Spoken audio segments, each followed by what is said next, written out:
Hello, bienvenue sur ma chaîne. Donc si tu viens de me découvrir, je vais me présenter.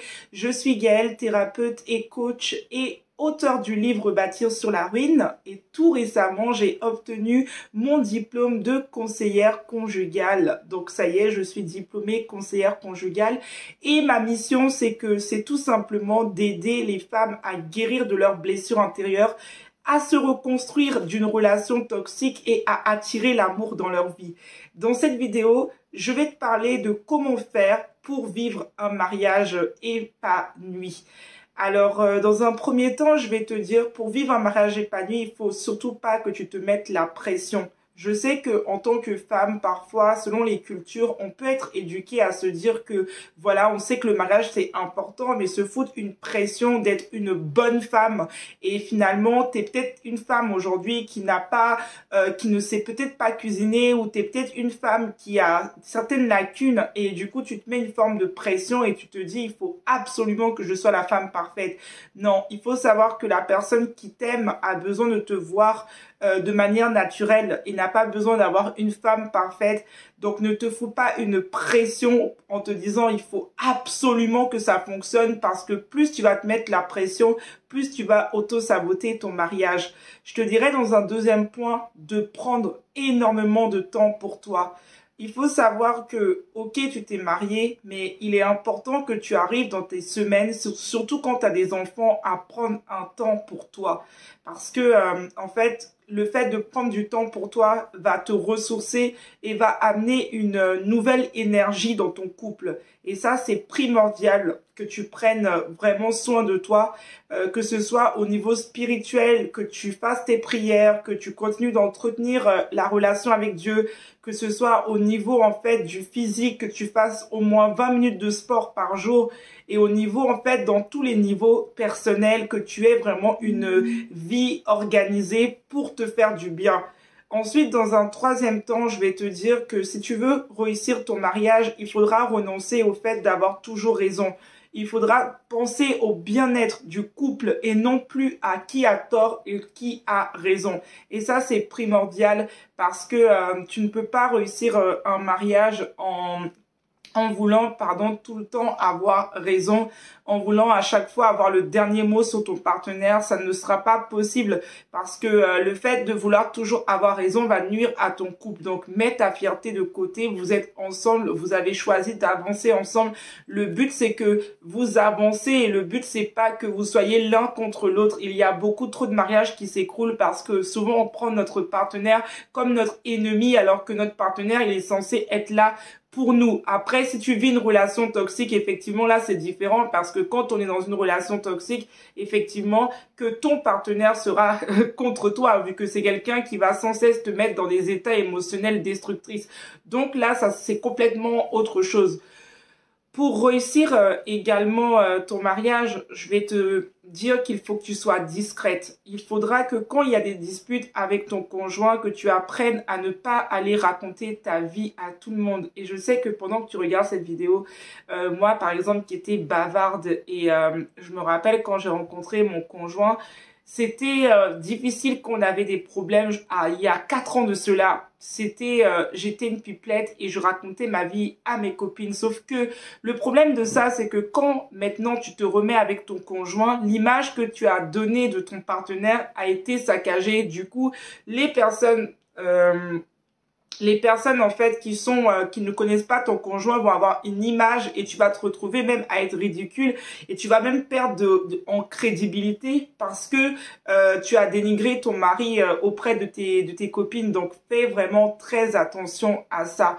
Il y a également quelque chose, voilà, c'est que si tu veux réussir ton mariage, si tu as des blessures encore à l'intérieur de toi, des choses qui ne sont pas réglées, avec peut-être la colère envers le manque d'amour que tu n'as pas eu, ou tu crois ne pas avoir eu, en fait, toutes ces choses par rapport à ton ex, il faudra que tu fasses vraiment la paix avec ton passé, parce que ça risquerait de revenir dans ton mariage et ça risquerait de tout faire capoter, parce que tu vas commencer à agir dans la méfiance, dans le manque de confiance. Il est impossible de réussir ton mariage si tu es sans cesse en fait en train de ne pas avoir confiance en ton partenaire.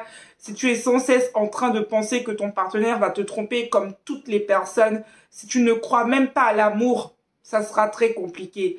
Pour réussir ton mariage également, je vais te dire que il faut être entouré de personnes qui croient à l'amour, très important. Ne t'entoure pas des personnes qui ont tendance à toujours voir le négatif ou à vraiment appuyer la haine et la colère en toi. Parce que moi, je me rappelle quand j'étais plus jeune, j'avais des amis et quand j'étais en train de faire mon deuil pour pardonner à la personne qui avait abusé de moi, ces amis-là, ils étaient toujours en train de me dire non mais je sais pas comment tu fais pour pardonner, je sais pas comment tu fais. En fait, ce type de personnes-là sont des personnes qui vont attiser la haine en toi. Donc quand il y aura des disputes avec ton conjoint, elles seront les premières à te dire quitte-le. Tu dois avoir des personnes autour de toi qui ont vraiment comment dire ça, une bonne vision de l'amour. Et c'est vrai que tu peux parfois avoir des copines, voilà, que tu peux aider, mais il faudrait que toi aussi tu aies quelqu'un qui puisse te relever, parce que si tu as plein de copines que effectivement tu les aides, tout ça c'est vraiment super, sauf que toi à un moment il va falloir que tu aies quelqu'un qui te lève aussi, hein. Surtout les femmes empathiques là qui sont comme moi, on a tendance à se dire que voilà, j'ai une copine qui a une mauvaise relation, moi j'ai compris l'amour, donc voilà, je vais lui expliquer, sauf que cette copine n'a peut-être pas envie de changer et tu rentres dans un cercle où elle va te pomper ton énergie et ça va jouer sur ta relation amoureuse.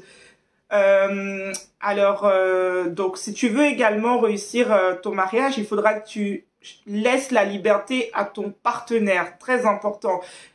Cette personne avait une vie avant de te rencontrer, tu vas devoir accepter que cette personne aussi... en fait, je me suis rendu compte qu'il y a des personnes qui ont le besoin, en fait, de tellement contrôler leur partenaire. Le partenaire ne peut même pas voir une femme et dire que cette femme, elle est belle. À un moment, les femmes, on doit devenir mature, en fait. Que ton partenaire dise que quelqu'un est belle, ça ne veut pas dire que toi, t'es moins belle que la personne. Même moi, je peux voir un homme que je trouve beau. Et surtout, si tu es avec un homme qui est un peu... qui a une énergie féminine et qui est une personne qui est très de nature à complimenter. Je ne suis pas en train de dire que c'est les compliments qui vont jusqu'au manque de respect ou là on rentre dans quelque chose d'autre si tu te sens offusqué par rapport à ta propre personne. Mais je parle plutôt de quelqu'un qui va juste trouver des choses, une personne à la télé belle et de façon innocente, et que toi tu vas te dire et te remettre en question tout le temps en fait. Il faut savoir que des fois... ton partenaire pour te taquiner pourra te dire ah je suis en soirée avec des filles qui sont belles et tout ça, et parfois c'est juste de la taquinerie en fait, c'est pas forcément des choses qui sont nécessairement pour te blesser, ou en fait il faut que tu apprennes à avoir de l'assurance et à avoir confiance en toi et à vraiment toujours te voir comme une femme qui est au top, une femme qui a une bonne confiance, une femme qui connaît son potentiel, qui sait pourquoi cet homme l'a choisi. Et ça, c'est très important en fait. Et j'insiste bien, je parle pas d'un homme qui te manque de respect, je te parle d'un homme qui est sain avec toi, mais qui se retrouve dans une soirée et qui peut te t'appeler au téléphone, voilà, vous passez un bon moment, et la personne te dit, ben écoute, je suis dans un bar avec il y a beaucoup de personnes qui sont bien habillées. En fait, il faut pas que tu commences à avoir peur dès que ton partenaire il veut sortir et que tu essaies toujours de le fermer, parce qu'il faut savoir que tu vas rester toute la vie avec la personne. Donc si vraiment tu veux réussir ton mariage, il faut que tu laisses à ton homme la liberté, parce que tu ne peux contrôler ce que quelqu'un peut faire et tu ne peux contrôler la fidélité d'une personne. La seule personne que tu peux contrôler, c'est toi-même. Donc tu perds ton temps à fouiller dans son téléphone, tu te fatigues ton énergie, ça ne sert à rien et ces actions vont juste détruire la relation et même te faire mal, soit confiant, soit dans l'assurance. Donc voilà, je vais clôturer cette vidéo. Peut-être que je ferai une deuxième partie. Si tu as envie de travailler avec moi, si tu as besoin d'un accompagnement thérapeutique, un coaching, pour retrouver confiance en toi, pour t'aimer davantage, pour sortir de la dépendance, quitter une relation toxique, toutes sortes de problématiques sentimentales, je vais te mettre le lien de mon site internet juste en dessous.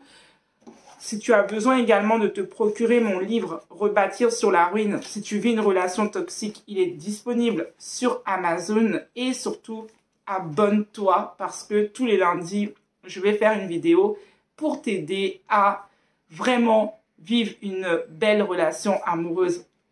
Je te fais de gros bisous et je te dis à très bientôt. Partage, abonne-toi surtout. Mets surtout un like aussi, très important. Like la vidéo parce que ça permet que la vidéo monte en fait dans l'algorithme de YouTube et c'est très important. Je te fais de gros bisous.